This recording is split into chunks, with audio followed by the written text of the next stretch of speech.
Hi, everyone. I'm Denise Garth, Chief Strategy Officer at Majesco, and you're listening to the Future of Insurance Industry Leaders podcast series. Follow along as I interview the best and brightest leaders in the insurance industry and insurtech landscape to bring you the latest in digital transformation, innovation, industry trends, challenges, and opportunities, as well as next-gen technologies. We use our experience to anticipate what's next without losing sight of what's now. Stay tuned to find out your next now.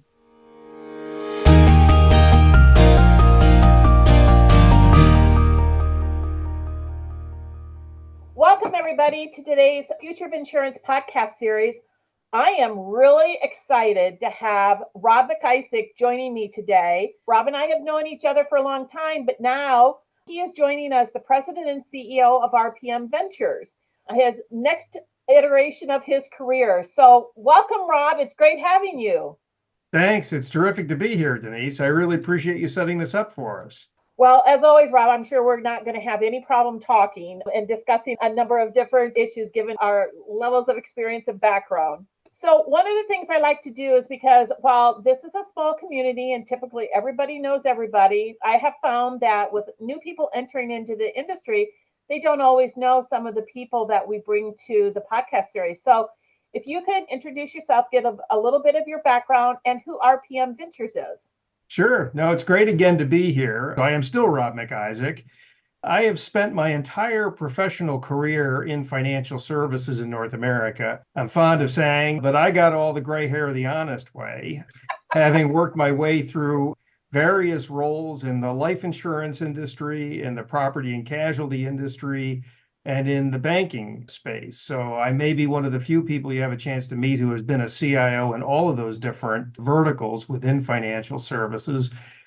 It's interesting because I never set out to stay. I always thought my first gig when I joined Prudential as a rising junior in college was very much a temporary thing until I could get a real job. I think one of the things you see in insurance is that we kind of laughingly say that nothing is more permanent than a temporary solution, and I'm living proof of that. So I spent more than 30 years working for really great companies like Nationwide and Guardian and Prudential. Also, in part of that, did a 5-year stint as the CIO for a bank that at the time very few had heard of, called First Citizens Bank. But of course, today everybody's heard of it because the latest acquisition they did was of Silicon Valley Bank. After that, though, I decided that what I really wanted to do was try and take the experiences and turn them into something that would be leverageable by the people who were in the chairs that I used to be in. And the first tranche of that was I had the great pleasure of working with a terrific team to build a company called Novarica. We sold that. My grand total of time there was about 11 years. After we sold it, I decided that what I'd really like to do is take all the lessons learned in both the first act, working at carriers and banks, the second act of working to build a company like Novarica, and use that as the foundation for the third one, which was to build RPM Ventures. The idea was to focus very much on chief information officers. They've got really interesting, really unique challenges in their role. I think it's a fantastic role, or I wouldn't have done it. But it's one of those things that when I'm talking to the people in those jobs that I used to have, it is a challenging role. There is a constant set of changes that they're dealing with. And it is a world of, I would say, an adversarial business model, which is not a bad thing, right? Adversarial business systems are very good in terms of pressurizing things, in terms of trying to hone and get to the best answers. But it can also be a lonely job because it's very different than what a lot of the other C-suite members are doing. And a CIO's job in part is to manage unlimited demand that business partners have into something that can be accomplished with the finite resources that exist. So we set this up as a knowledge management network, and it has been gratifying to watch how it's grown. So we're just coming up on our first year of operation, and it's, again, been fascinating, all the things we've learned since last summer. You know, Rob, both of us have been in this industry our entire careers, and they always say that once you come in, you never leave because you kind of get hooked on it and hooked on what the real value of insurance is not just to individuals and businesses, but to society in general. And I think it's really that passion that really drives a lot of this, but it's also those relationships that we've developed all those years, like you just said, and being able to share that. I think that's exactly right, Denise. I think I thought at one point that I might wind up working in technology. I honestly actually thought I might wind up working in academia. But the work that I did at Prudential and the opening act that I had there working as they were trying to deal with significant operational and organizational change, bringing new technology in, fighting against an organization that wasn't really sure that it wanted to adapt and accept it, was fascinating. And then to be able to traverse both the health insurance, the life and annuity space, the property and casualty space was fascinating because I think it's a little bit like an onion. You peel it and you get a little bit deeper inside. You go, oh, there actually is even more value that you can create here. And I'd have to say that I'm tremendously gratified to have had all of the roles that I've had. Somebody once asked me, which role do you wish you didn't have? And my reaction to that was none of them. I'm actually glad I had all of them, even the ones that I really did not like very much, because it was a constant learning. And I think you're building on that foundation every day. And I learn things even now every day that I think are hugely value added. I can't agree more.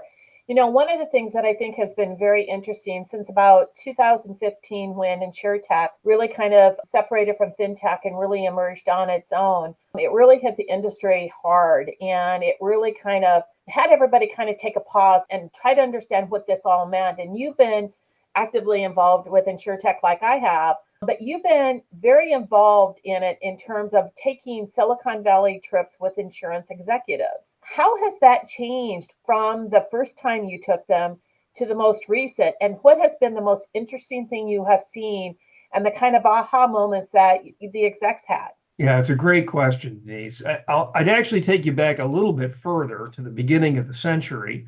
I was running the innovation group at Prudential, and we learned an awful lot about the organizational dynamics and the politics of trying to do things that are different. And I think in the days before we had a pandemic, this was a little funnier. But what I used to say was that bureaucracies, which are not bad words or bad things, it's how you get lots of people to do very complicated work in an efficient way. But one of the functions of bureaucracies is that they build their own culture. And cultures, in part, are designed to make sure that they kill off things that don't fit in with the norm of how work and people interact. And so in order to be able to effectively do something that's innovation oriented, it really requires some form of inoculation. For me, it turned out that came from the vice chairman of the company, which is a fascinating story in and of itself. But one of the things I discovered that for us to be successful, we had to actually not be in the middle of all the business as usual activities and find a way to separate ourselves. And so we set up shop somewhat accidentally in Silicon Valley. So I ran a group out of San Jose and then later out of Sacramento. And we learned an awful lot about how to work with a very large company behind us, but in a way that allowed us to get things done that could not possibly be done if you were sort of in the minutia of the day-to-day. So years later, I had gone out to Silicon Valley for some other things, and I had this aha moment that I really had never had when I was working there, which was how close in proximity everything was to everything else. The educational institutions, the technology companies, the bankers, whether it's investment banks or private equity firms or venture capitalists. And this whole fabric existed that I'd never seen before, even though I'd worked there. And we started to take executives out there to experience it, not as a shopping expedition. People can buy technology all day long on their own. It was really to understand how these entities worked, how innovation was part of the culture that they tried to maintain, and how you'd see it manifest itself in different layers in that ecosystem, whether it was startup companies or the accelerators and incubators that fostered them, or the PE or VC firms that provided the bankroll, or even when you got to really mature companies like Salesforce and Amazon that very explicitly make innovation part of their culture. So we took groups out there to experience this, and it was gratifying because every group that would go would have a different experience, but every group that would go came away with these ha-ha moments about, yes, technology is important. And yes, insurtech was a breakthrough or breakaway concept when you had a lot of really mature technology companies that were supporting the industry. Things were moving fast, which also made it interesting. But I think maybe even more important than that was this notion of we were able to articulate how you could take some of the things that we were seeing right now as we were there in the late 2010s or in 2020 and actually try and bring them back into how you managed an insurance company or a technology function in an insurance company.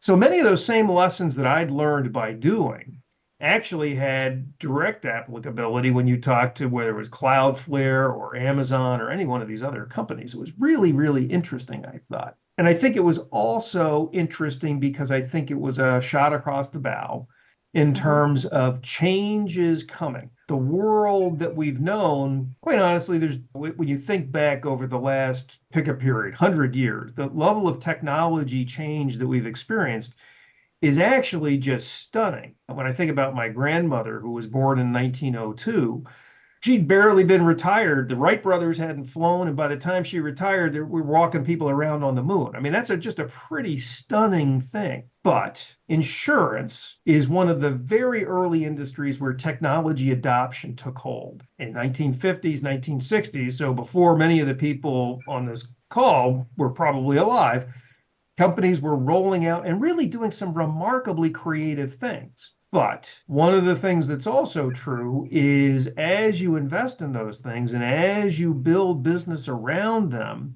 it becomes increasingly difficult to make change, right? The first thing you do is really fascinating, but building on change can be really, really hard.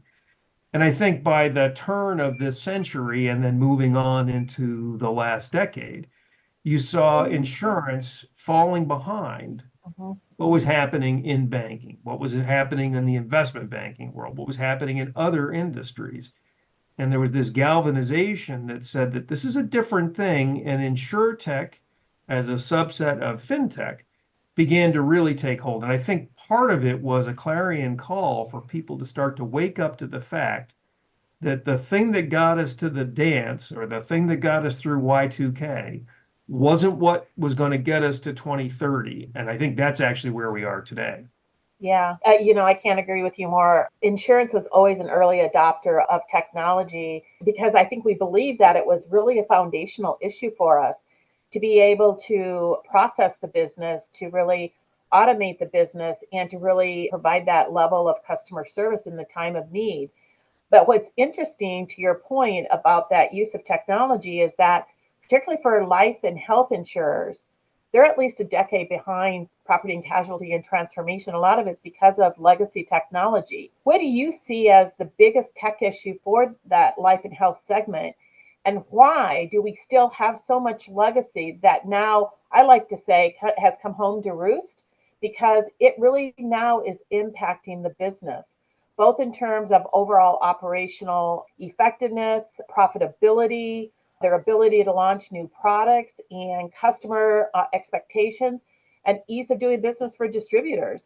It's really increasing the overall operating cost, and we've got to find a way to bring that down because otherwise we're going to have insurance so expensive that people can't afford it, and we have a growing protection gap that is not what we want to do as an industry. So I think it's an interesting series of questions. I might have said that life and annuities is half a decade behind property and casualty, but I would have said it's a decade behind banking for sure. So any way you slice it, it's a pretty long pole in the tent, right? And I think there are a couple of things about it that are important to put in context. One is that it's not like the banker guys are smarter than the insurance guys. We should start with that. There is actually a very clear correlation between the adoption of new technology and both the frequency of transactions that are involved in running the business. The liability tails that are associated with that business are inversely correlated. And then the switching costs are correlated, or the lack of switching costs are correlated.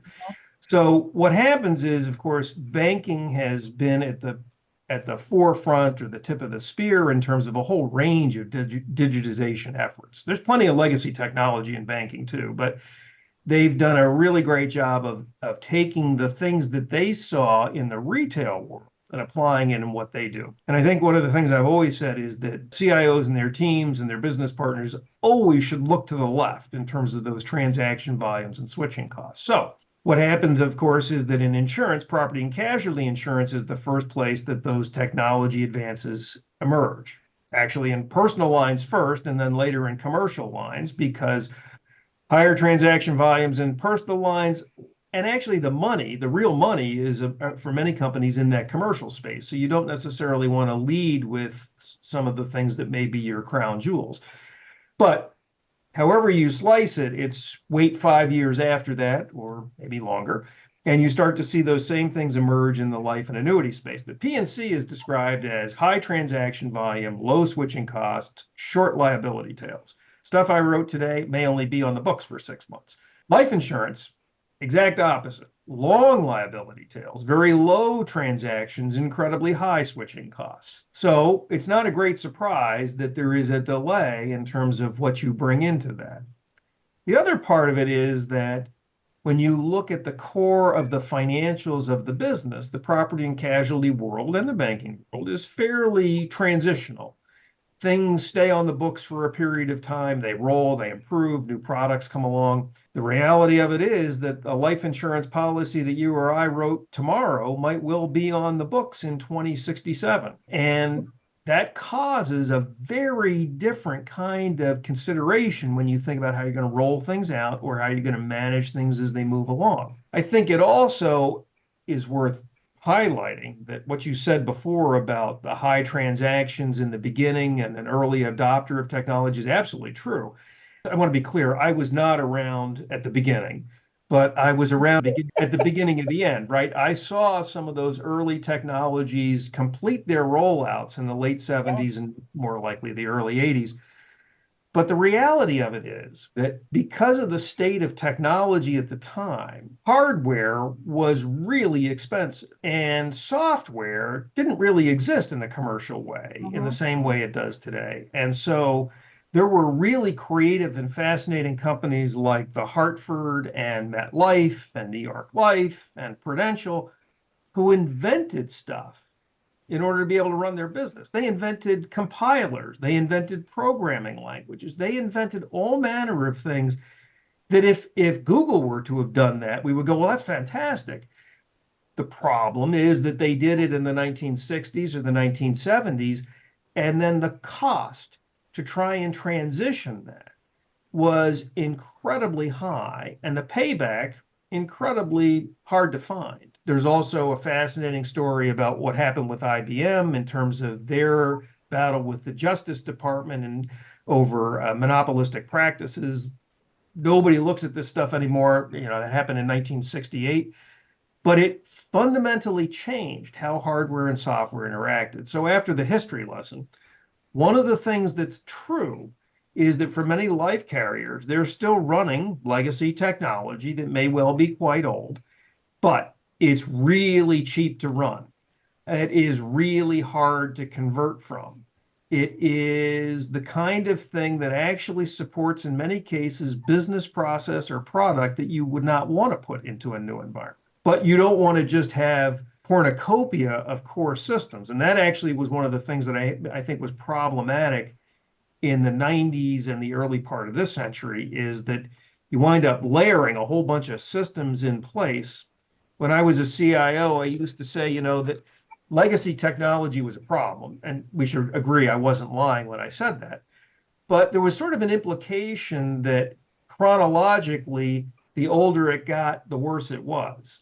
And that's actually not true. The thing that really brings fear to the heart of a CIO, or should, is something like the phrase legacy client server technology or legacy web technology, because those things really hard to find people to work on it. A friend of mine who's the CIO for a company up in New England at one point told me, Rob, finding somebody who can work on VB6 is like finding a unicorn. On the other hand, you actually can find people who can work on assembler and COBOL. It'll never be cool, it'll never be sexy, but it works and it's cheap and it's stable if you don't mess with it.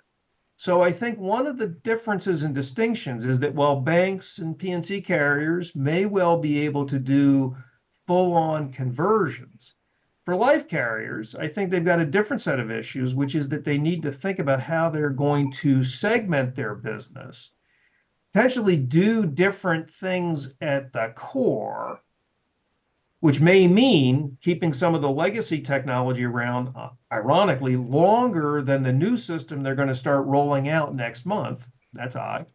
But when they do that, they've got to think about how you integrate these things. And so that's where you get to this notion of a separation between systems of record, systems of engagement. One of the critical things in all of this, of course, is what's your data strategy? And of course, as you mentioned, distribution partners, you got to figure out how you're going to interact with them. Making their life easier / better / less difficult is really important. And so that starts to take you down the road of not just systems of engagement, not just data strategies that clean things up, but potentially even API strategies which allow you to make access to things in what we would today consider to be non-traditional ways part of the future. A friend of mine, Carlin Carnahan at Celent, whom you know as well, she and I did an event about a year ago, and she said, for all you P&C carriers out there that are scurrying around and busily building out your portal strategies, that's great. By the way, 5 years from now, that will be obsolete because it's all about the data. I think for life carriers, it's not 5 years. So it's somewhere between 10 and a little bit more than that, maybe. Although I would also make room for the idea that as we go down the road, some of that gap between P&C carriers and what they've done and life carriers and what they need to do to stay, as you say, relevant, that may collapse. So it might be 5 for P&C, it might only be 8 or 9 for life carriers. One of the things that you commented on, Rob, you're starting to talk about some of the foundational technologies and the foundational architectural elements that should be in those technologies. What are the areas that insurers should focus in on to begin that transformation process if they haven't really gotten very far? How does insurtech solutions kind of fit into that? Yeah, I think that one of the really important things for carriers to think about, and this is not just the CIO's job, right? This is part of the C-suite, is understanding what it is you want to be when you grow up. I get that planning for next quarter or for the end of this year or for the beginning of next year is very much on the minds of many people. Actually, it's topical because the 2025 budgeting process is already here. The real question is, as Wayne Gretzky said one time, skate to where the puck's going to be. Where do you think the puck's going to be? What does it look like when you think about all of the changes that are going on? Forget about technology. Think about demographic changes. Think about work relationship changes. Think about career trajectory changes. Because all of those things are going to influence how a carrier perceives what it's going to be in the future. And then I think that helps to inform what do you need to do and in what order you need to do it. I think there are a couple of things about technology that are really important. I think that, for example, data is critical. Let's start with the cool stuff. If you're going to be effective in the future about understanding your clients, your distribution partners, your operational effectiveness internally, you've got to have better data. As I used to say when I was a CIO, I was lousy with data, right? I had a lot of it. It just wasn't very good. Now it's critical that it's clean, that it's well understood, that it's owned, and that's governed. Don't just take my word for it. That's what the NAIC says. And then the NAIC comes along and says, oh, by the way, if you're going to use things like artificial intelligence, whether it's ChatGPT or some other form of AI or machine learning, you better be darn sure that you've got a governance mechanism in place around that. and that it goes all the way to the board of directors in terms of how those things get managed and controlled. So ready, fire, aim should never be part of a strategy there. And I heard a CEO at a life carrier, and I think this was really interesting, right? He said he did not want to wake up a year from now and find out that he'd been lapped by his competitors. But at the same time, he doesn't want to wake up a year from now and find his name on the cover of the Wall Street Journal. So there's a very interesting trade-off you got to make there. One of the things that I would draw out as a real distinction between insurance and banking is that banks tend to think about the world from the outside looking in. They're voracious consumers of secret shopper data, of focus groups. They understand themselves, they understand their competitors. It's a fascinating world to be in. Insurance carriers, not everyone, but in the main, on average, and to be clear, everyone I ever worked for, thought about the world from the inside looking out. And so they did not really have great insight in terms of what consumers really wanted, what producers really wanted. And I did a lot of work with broker dealers and general agents, and they both were like, where are they coming up with these products? Why are they not actually coming and asking me what I think I need for my customers? And by the way, they are my customers. And I think that that's something that carriers are going to have to get a lot better at. The second piece of that is carriers love to have one-size-fits-all solutions. And as a friend of mine at Nationwide once said, Rob, the challenge with that is there's a danger that one size fits all very quickly turns into one size fits none. And in a world where things are incredibly dissected by data and the distinctions between generational cohorts and even within generational cohorts are really distinct, one size fits all is a recipe for disaster. So we've done a fair amount of counseling and coaching companies on how to think about that differently. And then that gets to where I think you may have been going on some of the core systems pieces, which, to be clear, a core record-keeping system written in 1964 probably not going to carry the freight to its 100th anniversary if it's about new customers. And so starting to think about how you segment between the people that I've sold to years ago and will never cross-sell to ever again, and a little bit of gallows humor, the next time I hear from them, I kind of hope it's a claim. That's different than the people that I'm going to meet in 2027. And I'm going to write contracts for them that I hope they stick on the books for 5 or 7 or 40 years. What do they want? What do they need? How are their life decisions going to impact what they want to buy or how I'm going to service them? And that will require a different, flexible kind of structure. It may require different types of products. It may require different servicing models. I've seen too many companies say, well, we don't have bad experiences for anybody. And I agree, you don't. But that doesn't mean you want to have the same experiences for everybody. No. Those are two very different things. And I think banks are really good at that. And since banks actually train consumers on what good experiences are, there isn't a great mystery about this. It's really a matter, as I said, look to the left, you'll figure it out. Insurtech can play a really important part of that. And whether insurtech is startup companies, 3 guys in a garage in Palo Alto, or it's the things that are actually being inculcated and invested in by traditional solution providers who nevertheless have accelerated development cycles, however you choose to define it, it's something that CIOs, their teams, and their business partners really need to get their arms around, because it helps to frame what that business will look like in the not terribly distant future.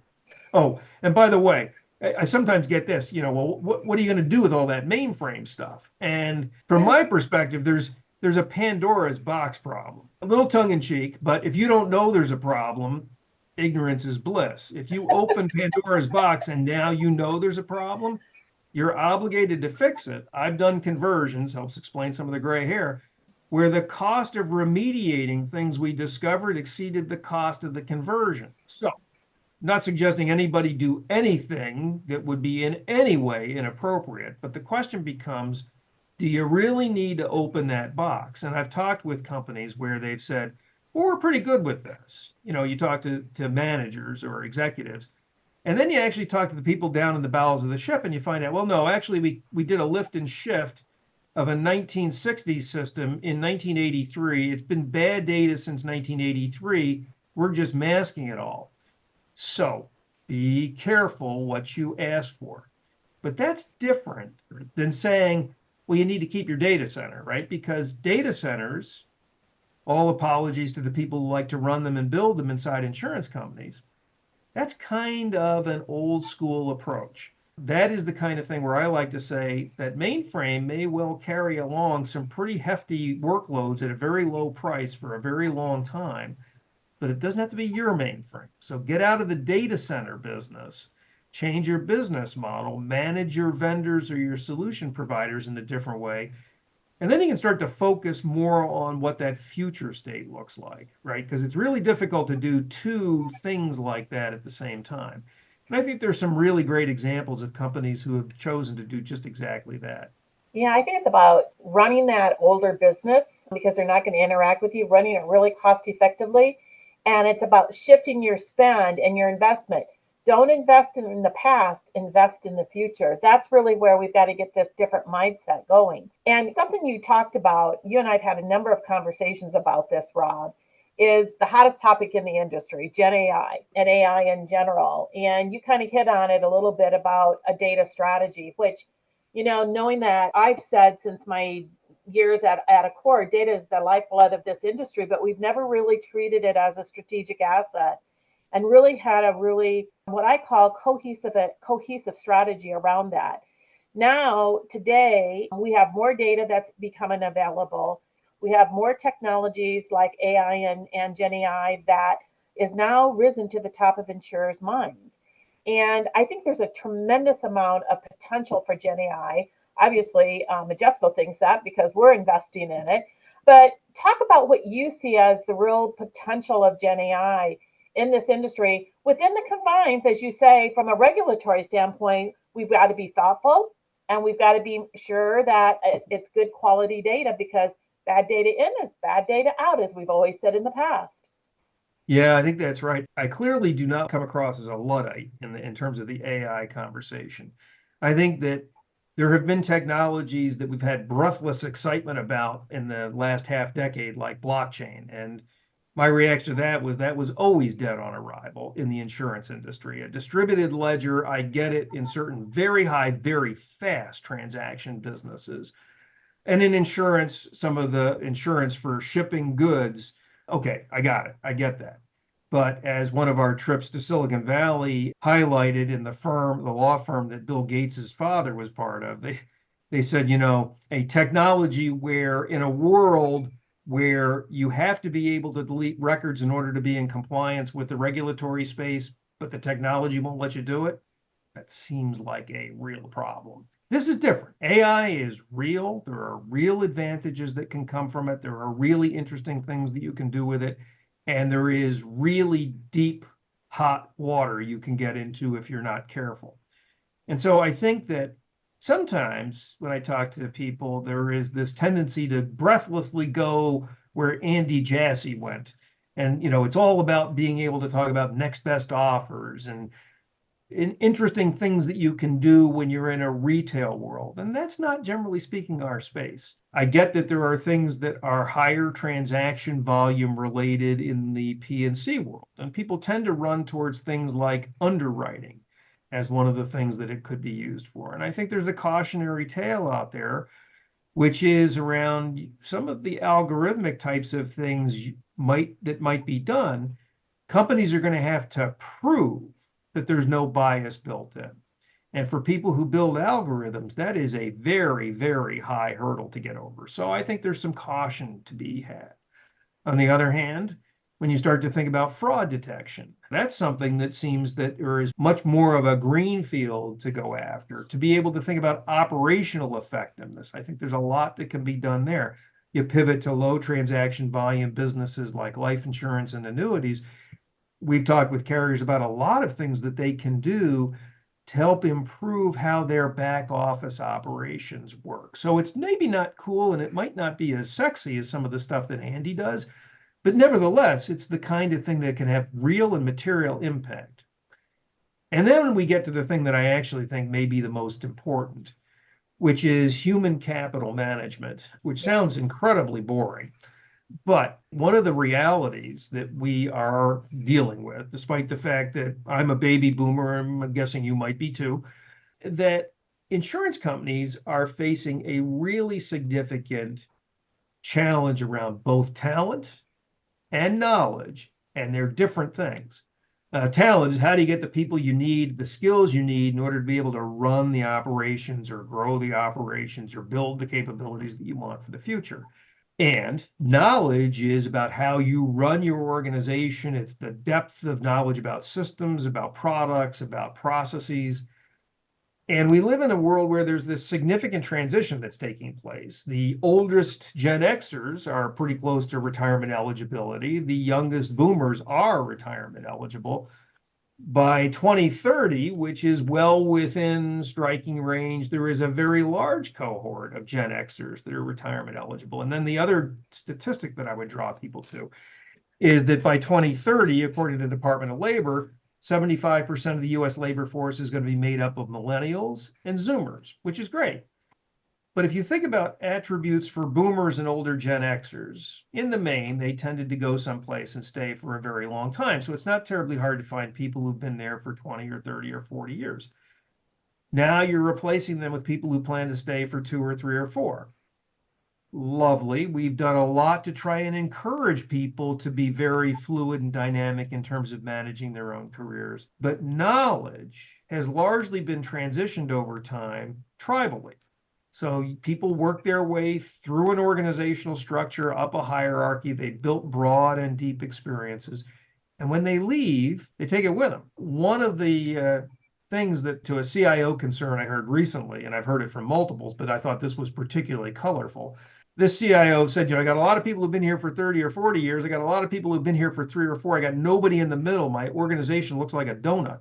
And the reality of that is that that's a really significant challenge when you think about managing some of these effectively in the future. All right, so now back to AI. So should you, as a carrier or as a CIO, even as a chief people officer or whatever the HR function is, start to think about how you use this technology to go after data sources that you either have or you build while people are on the ground doing the work, so that you have the ability not only to transition from them to others when they leave, but also to transition to the replacements for the people who've arrived, because the people who are here may not stay that long. And so that whole notion of knowledge management becomes really critical. Doesn't have any particular regulatory issues. This is all about how you do things internally. And it actually is a significant risk mitigator for insurance companies and gives them the opportunity to build their chops, build some skills around some of the things we hear other companies are doing, like working with Microsoft on Copilot pilots. I think that that's a really good and interesting use case that gets after a significant challenge that they're going to face. I think it is 2 points that you bring in, particularly with this transition of different employees coming in, not as experienced and not as knowledgeable. It really becomes 2 things. One, it's a productivity issue. They can't do the level of work that somebody who's been in that business maybe for 20 years can do that level of work. And it really gives an element of a boost of productivity. If it can help guide you, GenAI can guide you in how do I do an amendment? How do I do a claim? How do I do this? How do I do a withdrawal? And it can quick come up with this is how you do it. And so they don't have to sit there and try to go through a manual book or an online book. And it can really help with that productivity pretty significantly. But I think the more interesting one that I find is what we call it bending that learning curve. Because think about the amount of knowledge that has to go in. I don't care if you're on the PRC or the LNAH side and you're in the operations. Not only are you trying to learn a system and a workflow or a process, but you're trying to make heads and tails of all of this technology, all these terms and terminology in the insurance industry of what's an endowment, what's a claim, what's this, what's that, and you're trying to kind of put your head around it and figure out, oh my God, and then you add in all the different products that everybody has. It's a pretty complex business. I think that anything we can do to try to bend that learning curve can drive up productivity pretty significantly and actually make an experience for employees and particularly new employees that they get the essence of what it is that our industry is about, that they want to stay in the job and they want to stay in the industry. So I think that's exactly right. And it takes me back to a question you asked that I dodged earlier. I didn't dodge it, but I didn't answer it. One of the things you'd asked was, how did I see the latest Silicon Valley event that we did Yeah. be different than the early ones? And it was different. It was very different. And there were a couple of things about it that really struck me. I think one was that with the pandemic hopefully behind us, higher interest rates, which are sort of good news and bad news, right? It's both. I think one of the things you find when you go and talk throughout the ecosystem is that there is a much clearer focus on getting from here to value, right? So it's when money isn't free anymore, suddenly there is I think a greater structure that people want to see in terms of the things that they do. So that was one thing that I thought was interesting. But maybe the more important thing was that this group that we took was on average notably younger than groups we've taken in the past. I would say that they were actually not CIOs, but they were high potential individuals who've been anointed by their CIO. So they showed up loaded for bear. They were just asking questions from morning to night. It was funny because we rolled in on the last day to SFO to drop them off to get on their planes, and they're still asking questions, which I thought was great. But one of the things that struck me was these were very capable, very bright technologists who had a remarkable lack of understanding of the business that we're in. When I would make use of some of the terms that you just alluded to, you want to watch people's eyes glaze over, say 1035 exchange really fast. And one of the things that dawned on me, and they were good about it, they said, I don't know what you're talking about.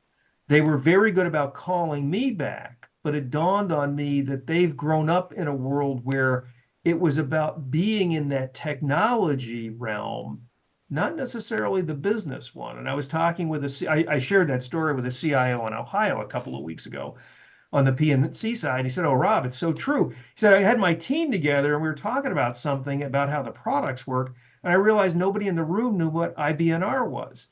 And it's like, ooh, well, that's kind of significant because there's both the productivity of actually getting work done, to your point. But then there's the question of how do you know when you're doing the right work? Yeah. And if you don't understand the business, you can try and get round pegs hammered into square holes all day long, and it will fail. And one of my many mentors along the way, fascinating woman, she said to me one time, "Rob, the right answer at the wrong time is still the wrong answer. You got to figure out how to frame it." And I think that's one of the things that's going to be really important for the people doing the work and the people managing the work and the people prioritizing the work as we get here into the middle of the decade. So, as you look forward, what excites you about the industry potential with technology, and what advice would you give to a C-level exec? So I think that, listen, I love this industry. I mean, I really do. It's been a fascinating journey for me. I think one of the things that I really appreciate about it is that it goes in waves. There are early waves that are too early for us to know about. We can know about them, but we didn't experience them. But some of the technology advances that happened in this industry in the 1960s, even in retrospect, are just stunning. I think that 20 years on, in the early 1980s, we saw another stunning set of changes take place. I was there, this sounds kind of quaint now, but for the personal computer revolution and moving things in different ways and giving human beings like you and I incredible computing power to be able to do work. And I'm not talking about AI, I'm talking about, spreadsheets and things like that were just game changers.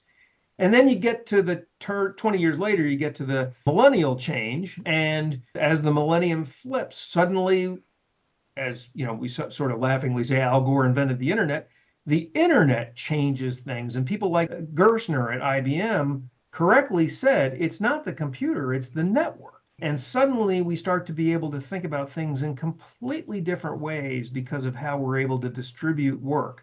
And then, of course, now it's 20 years after that. And so I think we are at another point, another inflection point, Yep. where we have this opportunity to see some really fascinating things happen. I think it would be impossible to say that Gen AI and machine learning and artificial intelligence generally aren't going to be part of that. They clearly are. What does that look like? Well, I'm not gifted with prophecy, but I think it's going to be fascinating to try and put these pieces together. And the challenge is going to be, first, not to throw the baby out with the bathwater, that there are some things that will persist and should persist, so you can focus on these new and different things. But the other challenge is, don't sit there and admire your navel all day long. There are things you're going to have to do differently. It's going to be risky.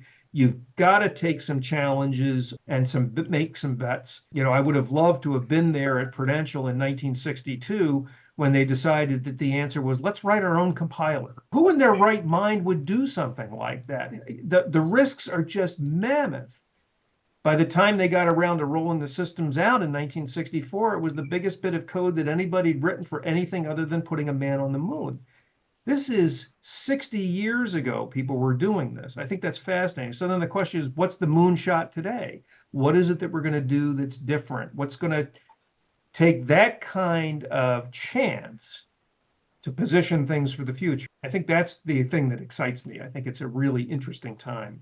I think it's one of the most interesting times, and you and I both have been through different phases of those inflection points. And this by far is the most fascinating and the most exciting because it has the real true potential of really doing some really good in the industry, but also in society as a general by making insurance more accessible. One of the things that I like to do, Rob, is to end the podcast is to have everybody use one word or phrase to describe the future of insurance and explain why.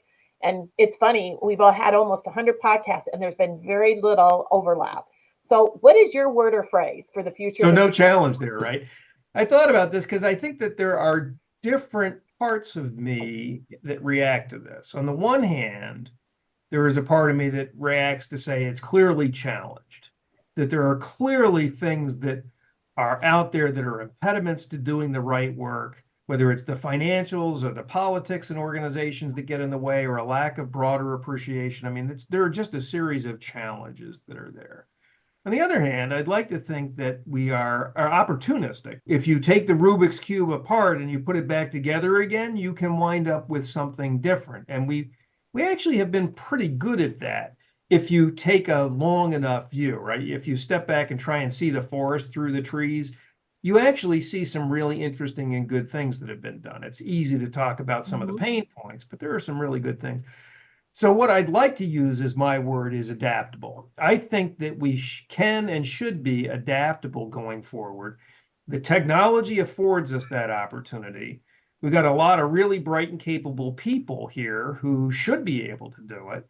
I think there are things that will be headwinds, we all know. I think some of the headwinds are actually internal around organizational structures and culture, which takes me back to a different one of my mentors who one time said to me, Rob, what's the fastest way to get from point A to point B? And I said, you can't confuse me, Paul. I was there for geometry that day. I know for sure it's a straight line. And he said, yeah, no, that's never the right answer if you're the CIO. The right answer is you need to take a page from the sailboat captain's book and you got to find the wind and you got to always keep the wind in your sails. And so tacking and being adaptable is the thing you have got to do. And I think that's just fascinating advice. And so I'm pretty optimistic about things, but I think that adaptability is going to help figure out who the winners and the not winners are. Couldn't agree with you more. And I think that part of that adaptability, and you kind of talked about it throughout, but I think it's fundamental, and both you and I have really valued it. It's about relationships. And I think relationships in this industry are so absolutely critical because you don't have all the answers yourself. And to your point, you've got to go from an outside in perspective. And the only way you can do that is with the relationships outside of your company, outside of your comfort zone, to really challenge your thinking and to create that curiosity, because that's when you get the aha moments. So I think that's exactly right. I think that relationships where you trust people, you have confidence in people, is really key. And I value those. And relationships, really good relationships. I mean, you can have bad relationships. Let's focus on good relationships. They're reciprocal, right? There's a give and take with them. One of the things that I tell our CIO customers is they have 24/7 access to us. If they got an issue, they got a problem, call or write. And why do we do that? Well, when I was a CIO, that's what I wanted. That's what I wished for. And so it turns out that many of the things that I thought about as an outsider trying to find support, if we can build that into what we do, we do. So last weekend, I had to laugh because one of our CIO clients sent me a note on Sunday afternoon and said, listen, Rob, we're supposed to meet next week. Can't do it. Crazy board meeting, strategy meeting offsite. I've finally taken my family on vacation after 3 years. Can we move it till later in the summer? And I said, sure, we can. And then he sends me a note. He says, or we could do it now. So sure enough, at 4 o'clock on a Sunday afternoon, he made coffee where he was. I made coffee where I was. And we walked through issues related to all of those things except his vacation that were on his mind. And it's trust that you can ask. It's confidence that you're going to get an answer. And I think that that's really key inside organizations. Forgetting about what we do. I think for CIOs and for their business partners, they may never be friends. They can be friendly. It's an adversarial system where on the one hand, my business partners always had unlimited demand. I never had unlimited resources. So we were always in a world where we were trying to prioritize and figure out how to get the best bang for our buck or value for our investment. But I think that building trust, that if I say something, you can take it to the bank, no pun intended, is really key. And I think that that's important as we go forward. Well, Rob, I have personally valued our relationship. I know we valued the relationship from a Majesco standpoint, and we're looking forward to exciting things ahead together. And I know that we'll collaborate even more. That's great. Well, thanks so much for having me today. It was great to see you. You too, Rob. Thank you. That's it for this week's episode of Future of Insurance Industry Leaders podcast. Subscribe to our market-leading podcast series available wherever you get your podcast from. Thank you for listening, and be sure to tune in the next time.